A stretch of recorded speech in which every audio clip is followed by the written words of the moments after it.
대표님, 제가 정말 죽을 죄를 지었습니다. 대표님이 쓰러지신 거 다 제 탓입니다. 진상아한테 돈을 받다니 제가 정말 미쳤었나 봅니다. 따님 찾았는데 제발 눈을 뜨셔야죠. 피선주 씨가 진중배 대표님 좀 지켜주세요. 그분이 진짜 당신 아버지입니다. 오늘은 김탐정의 양심 고백과 김소우가 쓰레기통에 버려진 진중배의 서류를 찾아서 진상아를 쫓아내게 된다는 이야기를 해보려고 하는데요. 구독과 좋아요를 눌러주시면 제가 영상을 만드는데 큰 힘이 됩니다. 소우 씨 진상아가 숨기려던 게 뭔지 드디어 알아냈어요. 진상아 그게 증권축 대표가 되었다네요. 진중배 대표님 지분을 희석해서 그렇게 강제로 아버지 자리도 뺏고 투자금을 유치하다니. 이거 완전 증권축 팔아먹으려고 작정한 것 같은데 어쩌죠? 대표님이 쓰러지신 걸 제 눈으로 봐서 그런지 책임감 같은 게 드네요. 피선주 씨 말대로라면 진상아가 왜 그렇게 아득바득 핸드폰을 가져가려고 했었는지 이해가 가네요. 아마 대표님이 진상아가 하려던 짓을 알고 그 충격에 쓰러지신 것 같은데 아마 그 핸드폰에 통화 녹음이 남아 있었을 거예요. 그걸 우리가 모르게 하려던 거였겠죠. 아무래도 안 되겠어요. 진중배 대표님이 마지막에 연락했던 사람이 김탐정이라는 사람이라고 했죠? 네, 김탐정이라는 사람이 대표님 쓰러진 것도 알고 있는 것 같더라고요. 연락 달라고 문자를 남겼던데 지금 대표님이 의식도 없으신데 어떻게 문자를 보시겠어요? 솔직히 말해서 진상아가 가져간 핸드폰도 대표님한테 돌려드릴 것 같지도 않네요. 그럼 이렇게 된 거 김탐정이라는 사람을 저희가 직접 만나서 무슨 일이 있었는지 직접 이야기를 한번 들어볼까요? 그럽시다. 정의로운 피선주와 김소우는 쓰러진 진중배가 너무나도 신경이 쓰였습니다. 피선주는 쓰러진 진중배를 구했고 또 김소우는 진중배가 쓰러지기 직전 만난 사람이었죠. 진중배의 고민 이야기를 한참을 들어주었었는데 김소우는 말은 하지 않았지만 짚이는 구석이 있었습니다. 자신의 가족은 아무도 없다며 외로이 자신의 처지를 한탄하던 진중배를 그 전에 다른 곳도 아닌 유전자 검사소 앞에서 만났으니 말이죠. 대표님이 그 정도 충격을 받으실 만한 일이라면 진상아가 대표님 딸이 아닌 것은 아닐까? 하지만 심증만 있을 뿐 아무런 증거가 없었기에 김소우는 혼자서만 이 고민을 삼켰습니다. 우선 김탐정이라는 사람을 만나서 대표님한테 무슨 일이 있었는지 알아봅시다. 피선주와 김소우는 김탐정을 수소문하여 그의 탐정 사무실을 찾아갔는데요. 안녕하세요? 김탐정님 맞으시죠? 네, 피선주 씨랑 김소우 씨가 여긴 어쩐 일로 오셨습니까? 네. 저희가 누군지 어떻게 알고 계세요?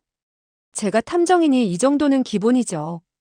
진중배 씨가 제 의뢰인이신데 그 주변 관계 파악은 기본 중에 기본 아니겠습니까? 특히나 김소우 씨는 전 사위분이시고 피선주 씨도 관계가 깊을 뿐더러 한마는 씨 둘째 여식이시니 당연히 알고 있지요. 그런데 여긴 어쩐 일로 오셨습니까?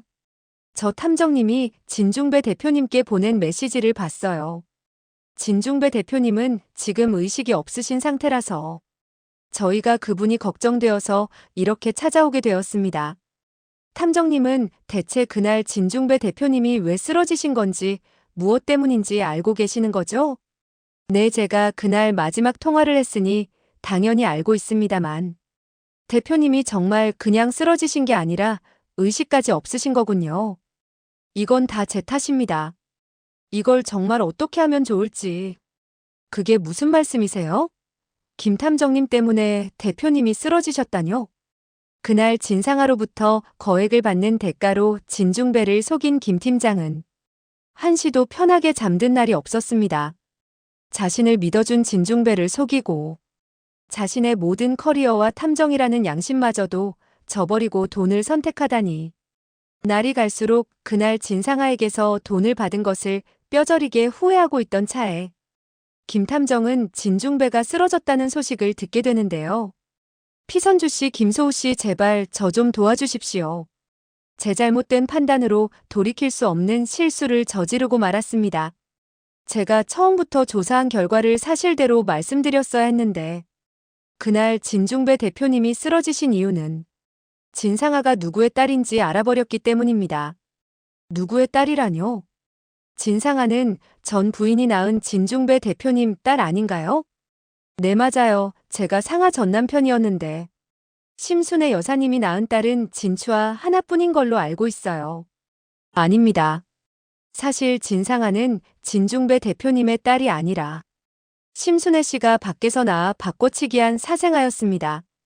저는 진상아가 친딸이 아닌 걸 알고 있었음에도 의뢰인인 진중배 대표님을 배신하고 진상아가 주는 돈을 받고 입을 다물었습니다.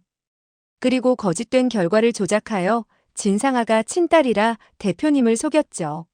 하지만 대표님은 저도 진상아도 못 믿어오셨는지 직접 유전자 검사를 하셨더군요. 그날 아셨던 겁니다. 진상아가 친딸이 아니라는 사실을요. 세상에.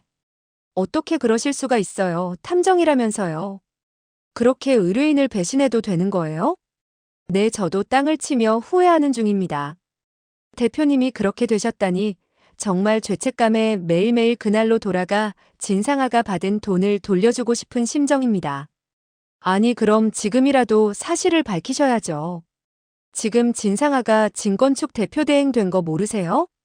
친딸도 아닌데다 평사원인데 무슨 권리로 그러고 있는 거야. 정말 사기꾼 모녀가 따로 없네요. 이거 저만 화나는 거예요? 피선주는 진중배의 일이 자신의 일인 마냥 화가 나 견딜 수가 없었습니다. 그런데 김탐정도 그것은 모르는 일이었는지 깜짝 놀라 김소우를 쳐다보았는데요. 그게 무슨 소리입니까? 진상아가 진건축 회장 대행이라뇨? 그 권리는 분명 변호사를 통해서 진중배 대표님이 김소우 씨에게 맡긴 걸로 알고 있는데요. 대표님이 쓰러지신 그날 서류 못 받으셨습니까? 서류라뇨? 저는 아무것도 받은 게 없는데요. 아니요, 분명히 대표님이 변호사를 통해서 다 준비해 놓으셨습니다. 그런데 김소우 씨가 그 서류를 가지고 있어야 이것도 다 유효한 이야기입니다. 대표님 서명이 담긴 서류가 없다니 그게 없다면 아무 효력이 없어요. 분명히 누군가가 받았을 겁니다. 진상아가 그걸 이미 알고 있었다면 김소우 씨 당신부터 매수하려 했겠지. 그렇게 아무것도 모른 채 자기가 대표대행이라며 떠들고 다니진 않았을 거예요. 그 서류가 있어야 되는군요. 제가 꼭 찾아보겠습니다. 저한테 그런 중요한 일을 맡겨주셨는데 하마터면 아무것도 모른 채 대표님 마지막 부탁을 못 들어드릴 뻔했네요. 네, 제발 부탁드립니다. 그 사이에 저는 심순애가 버린 대표님의 친딸이 누군지 찾아보겠습니다. 진상아가 아마 김소우 씨가 진짜 회장 대행이라고 나타난다면 진중배 대표님 신변을 위협할 수도 있을 겁니다. 부디 두 분께서 진중배 대표님을 지켜주시길 간곡히 부탁드립니다. 네. 탐정님도 못 찾은 게 있다면 저희한테 꼭 연락 주세요. 김소우는 급하게 사무실로 돌아와 서류에 대해 가족들에게 물었습니다. 아무리 뒤져봐도 서류가 없어요. 하지만 물어보니 테리는 그 서류를 탁자 위에 놨다 하고 그 탁자 위에 있던 서류는 사무실에 있던 우리 팀장이 쓰레기통에 버려버린 거였습니다. 소우 씨 찾았어요. 정말 진중배 대표님이 보내신 게 맞아요. 세상에. 정말 회장 대행으로 소우 씨를 점 찍으셨네요. 대표님께서 소우 씨를 참 많이 믿으셨나 봐요. 피선주의 목소리에는 놀라움과 존경심이 담겨 있었습니다. 차분한 공기 속에서 김소우는 진중배가 남긴 위임장을 조심스럽게 접으며 굳은 표정을 지었는데요. 그 기대에 어긋나지 않게 열심히 해봐야죠. 진상아가 진건축을 넘기는 일은 없을 겁니다. 김소우의 목소리에는 강한 책임감과 결의가 묻어났고 눈빛은 흔들림 없이 단단했습니다. 그럼 저는 엄마랑 식구들이랑 다 같이 가서 대표님 병실을 맡을게요. 소우 씨가 진건축 회장 대행이라고 나타나면 정말로 그 사람들 대표님한테 무슨 짓을 할지 어떻게 알겠어요. 소우 씨가 대리인이니까 그 사람들 병실에서 쫓아낼 수 있는 거 맞죠? 피선주의 질문에 김소우는 확신에 찬 표정으로 고개를 끄덕였습니다. 네, 저는 지금 당장 회사로 가서 진상아가 나쁜 짓 못하게 막고 오겠습니다. 김소우는 그렇게 진건축으로 급하게 달려갔습니다. 회사 건물로 향하는 동안 김소우의 마음속에는 진중배에 대한 신뢰에 보답해야 한다는 결의가 가득했죠. 진상아가 회사 이사진들에게도 장밋빛 미래를 약속하며 진건축의 외부 지분을 타서 회사를 빼앗으려는 수작을 부리고 있던 회의실에 급하게 쳐들어갔는데요. 회의실의 문이 열리는 순간 모든 시선이 김소우에게 집중되었습니다. 당장 멈추세요, 진상아 씨. 이 여자는 진중배 대표님 진짜 대행이 아닙니다. 김소우의 목소리가 회의실 안을 울렸고 진상아의 얼굴이 굳어졌죠. 여기 위임장 보이시죠? 이 시간부로 진건축은 저 김소우가 회장 대행입니다. 김소우는 공식 서류를 높이 들어올리며 당당하게 선언했고 회의실의 공기가 팽팽하게 긴장되었습니다. 저는 대주주 대리인으로서 진건축이 외부 자본에 넘어가는 걸 원치 않습니다. 김소우의 목소리에는 진심과 책임감이 담겨 있었죠. 여기 계신 분들도 다 부끄럽지 않으십니까? 평생을 다닌 회사가 그렇게 허무하게 넘어가면 도대체 무엇이 남습니까? 김소우의 질문에 회의실의 이사들은 서로를 쳐다보며 불편한 침묵에 빠졌습니다. 돈이요? 진건축은 이대로 무너질 회사가 아닙니다. 김소우의 열정적인 연설에 진상아의 얼굴은 점점 더 창백해졌고 그녀의 손은 미세하게 떨리기 시작했죠. 진중배 대표님 꼭 일어나실 겁니다. 그때 가서 대표님 얼굴을 어떻게 보려고들 이러십니까? 김소우의 눈빛은 확신에 차 있었고 그의 목소리는 회의실 구석구석까지 울려 퍼졌습니다. 여기 계신 분들 누가 찬성하셨는지 제가 다 기록해 놓을까요? 그게 아니라면 오늘 회의는 여기서 마치시죠. 긴장된 침묵이 흐르는 가운데 이사들은 하나둘씩 고개를 숙이기 시작했죠. 다시 한번 말씀드리지만 진중배 대표님 동의 없이 진건축을 함부로 넘기는 일은 제가 절대 가만두지 않을 겁니다. 그렇게 김소우는 멋지게 진상아를 처리해버리고 말았습니다. 회의실 안의 공기는 여전히 무거웠지만 진상아의 계획은 완전히 좌절되었죠. 진중배가 쓰러지기 전 김소우에게 저런 서류를 남겼다는 건 진상아도 까맣게 모르고 있던 일이었죠. 진상아의 얼굴에는 당혹감과 분노가 번갈아 스치고 있었습니다. 이게 뭐야, 아빠 정말 이렇게까지 해야 했어? 어떻게 나랑 엄마한테 이럴 수가 있어? 진상아는 분노에 몸을 부들부들 떨 수밖에 없었지만 전남진이 확인한 결과 김소우가 가지고 있는 그 대리인 위임장은 변호사를 통한 진짜였습니다. 전남진은 서류를 꼼꼼히 확인한 후 진상아에게 고개를 끄덕였고 진상아의 얼굴에는 절망감이 드리워졌죠. 진상아는 집으로 돌아와 심순애와 다시 뒷일을 도모할 수밖에 없었죠. 엄마 어쩌면 좋아, 사채 변제일이 다가오는데 진건축에서 돈 뽑아내는 거 실패했어. 진상아의 목소리에는 초조함과 불안이 가득했고 그녀의 손은 떨리고 있었죠. 김소우 그 자식이 이번에도 사사건건 내 앞길을 막았어. 김소우가 진건축에 버티고 있는 이상 진건축에서는 돈을 빼내기가 쉽지 않을 것 같아. 다른 방법 없을까? 진상아의 절박한 질문에 심순애는 깊은 생각에 잠긴 듯 했죠. 심순애의 눈빛이 갑자기 날카로워졌고 그녀의 입술이 미세하게 떨렸습니다. 상아야. 방법은 이제 하나뿐인 것 같다. 네 아버지 아니 그 인간은 네 애비도 아니지. 심순애의 목소리는 낮고 차갑게 가라앉아 있었죠. 그 사람 버릴 때가 온 것 같아. 심순애의 말에 진상아의 얼굴이 창백해졌고 거실의 공기가 순식간에 차가워졌습니다. 엄마 어떻게 하려고 응? 설마 아빠 산소호흡기라도 떼어버릴 생각이야? 진상아의 목소리에는 두려움과 경악이 묻어났지만 심순애의 표정은 더욱 단단해졌죠. 그래. 대리인은 진중배 그 사람이 살아있을 때만 유효한 거야. 그 사람이 죽어버리면 이제 대리인이고 뭐고 그 서류는 다 무효고. 진건축도 그 사람 모든 재산도 정당하게 너희들과 나에게 상속이 되겠지. 이제 그 방법뿐이야. 무서운 여자 심순애는 이제 마지막 방법을 쓰기로 했습니다. 약병을 바꿔치지해서 쓰러지게 만들더니 이제 그 숨마저 끊어놓을 줄이야. 심순애의 계획은 이제 최후의 단계로 접어들고 있었습니다. 그리고 심순애와 진상아 그리고 전남진은 역할을 분담했습니다.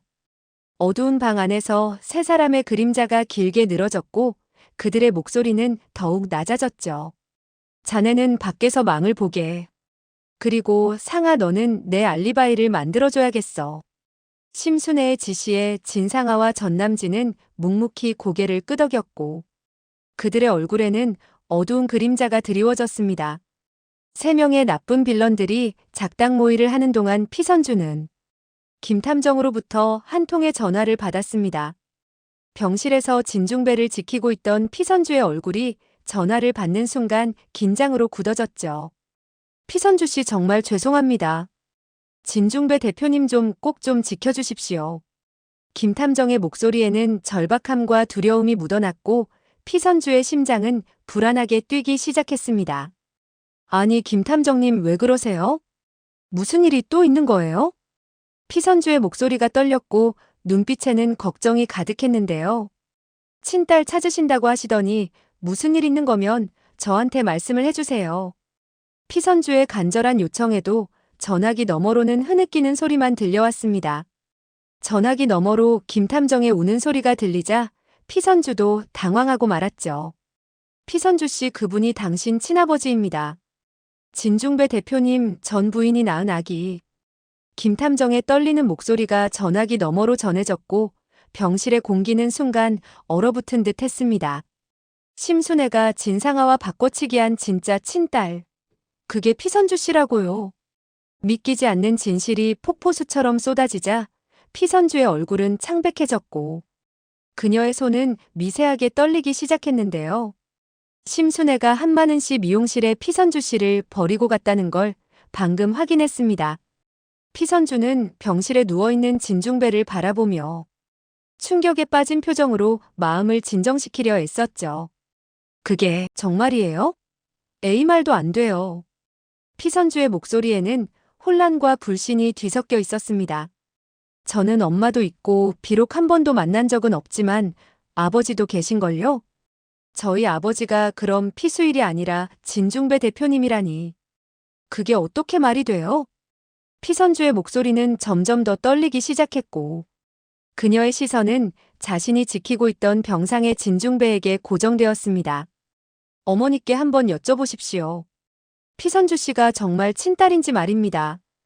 김탐정의 조언에 피선주는 깊은 숨을 들이마셨죠.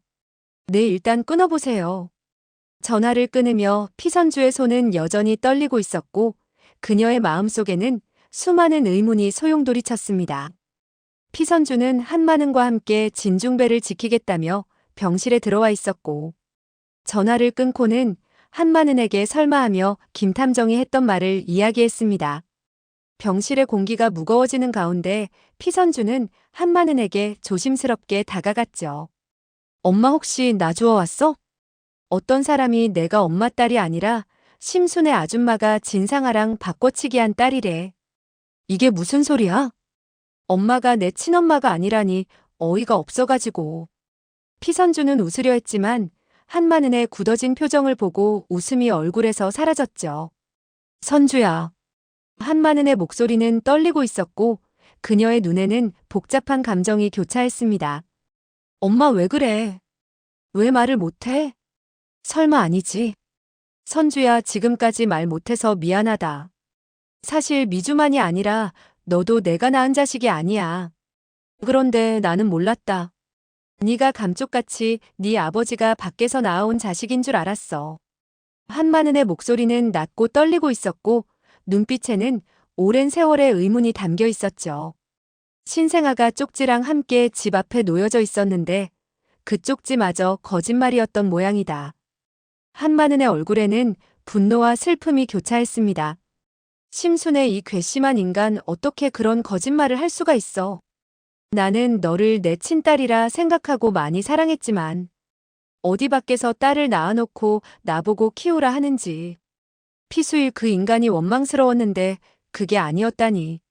한마는의 목소리에는 오랜 원망과 착각에 대한 후회가 묻어났습니다. 진중배 대표님, 이 사람이 네 친아버지였다니 어떻게 이런 운명이 있을 수가 있냐 이 말이요. 선주야, 그래도 너는 언제나 엄마가 사랑하는 내 딸인 거 알지? 그 사실은 변함이 없어. 한마는의 진심 어린 말에 피선주의 눈에서 눈물이 흘러내렸습니다. 충격적인 진실 앞에서 피선주는 누워있는 진중배를 바라보았습니다. 아버지. 피선주의 목소리는 떨리고 있었고 눈빛에는 복잡한 감정이 담겨 있었는데요. 당신이 정말 제 아버지세요? 맞다면 제발 눈 좀 떠보세요. 피선주의 간절한 호소에도 진중배는 여전히 깊은 잠에 빠져 있었죠. 저 여기 있어요. 아버지, 딸 피선주요. 병실의 조용한 공기 속에서 피선주의 고백은 더욱 절절하게 울려 퍼졌습니다. 안 그래도 진중배를 이렇게 만든 진상아와 심순애에게 분노하고 있었는데 이제 심지어 친아버지를 이렇게 만든 작자들이 그 인간들이었다니. 피선주의 눈빛이 날카로워졌고 그녀의 손은 진중배의 손을 더욱 단단히 잡았죠. 선주는 진중배를 끝까지 지키기로 마음을 먹었습니다. 병실의 문 앞에서 피선주의 결연한 눈빛은 더욱 단단해졌는데요. 뒤늦게 진중배를 죽이러 병실에 찾아온 진상아와 심순애는 병실에 한 발자국도 들어올 수가 없었죠. 피선주는 문 앞에 단호하게 서서 두 사람을 막아섰고 눈빛에는 분노가 가득했습니다. 이것들이 어디라고 감히 여기에 찾아와. 진상아는 피선주를 비웃듯 노려보았습니다. 피선주, 네가 뭔데 우리 아버지 병실을 지키고 있는 거야? 저리 안 비켜? 진상아의 목소리에는 오만함이 가득했지만 피선주는 조금도 물러서지 않았죠. 내가 누구냐고? 누가 너희 아버지야? 이분은 네 아버지가 아니라 내 아버지야. 피선주의 폭로에 진상아와 심순애의 얼굴이 창백해졌고 병원 복도는 순간 정적에 휩싸였습니다. 남의 거 다 뺏어가서 사니까 좋지? 전남진은 너 가져. 그렇지만 내 아버지는 절대 안 돼. 내가 지킬 거라고. 피선주의 목소리에는 분노와 결의가 담겨 있었고 눈빛은 심순애와 진상아를 꿰뚫는 듯 했죠. 그 말을 들은 진상아의 얼굴이 분노와 충격으로 일그러졌습니다. 뭐? 그 친딸이 너라니. 말도 안 돼. 그럼 너는 로또도 당첨되고 김소우도 그리고 진건축까지 다 네 거라는 말이야? 이건 말도 안 돼. 다 내 거였어야 했는데. 니까짓 게 뭐라고. 그만들 하지 못해. 갑자기 병실 안에서 들려온 목소리에 모두의 시선이 돌아갔고 그때 마침 안에서 나지막한 목소리가 들려왔습니다. 이 소란에 진중배가 드디어 눈을 뜨게 된 것이었죠. 병상에 누워있던 진중배는 천천히 눈을 떴고 그의 시선은 맑고 또렷했습니다. 내 딸과 할 이야기가 많은데 더 이상 니들 모녀와 입씨름할 시간도 없다. 진중배는 이렇게 죽을 위기에서 눈을 떠 딸을 찾았다는 것에 감사했습니다. 병상에 앉은 진중배의 얼굴에는 피선주를 향한 따뜻한 미소가 피어났고 그의 눈에는 오랜 세월의 그리움이 담겨 있었습니다. 삶도 다시 한번 찾아왔는데 딸과 행복하기도 바쁜 시간이었죠. 진중배와 피선주의 새로운 시작은 감동적인 순간이었고 병실은 따뜻한 감정으로 가득 찼습니다. 전남진은 이미 실형이 예약되어 있고 진상아에게는 이미 수십억의 사채 이자라는 어마무시한 벌이 기다리고 있습니다. 악행의 대가는 반드시 치르게 된다는 교훈이 현실로 다가왔죠. 그뿐이게요? 심순애는 죽은 줄만 알았던 피수일이 직접 돌아와 천벌을 내려주어야겠죠? 친절한 선주씨 진중배가 부디 하루빨리 눈을 뜨길 바라면서 리뷰 마치겠습니다. 구독과 좋아요를 눌러주시면 제가 영상을 만드는데 큰 힘이 됩니다. 시청해주셔서 감사합니다.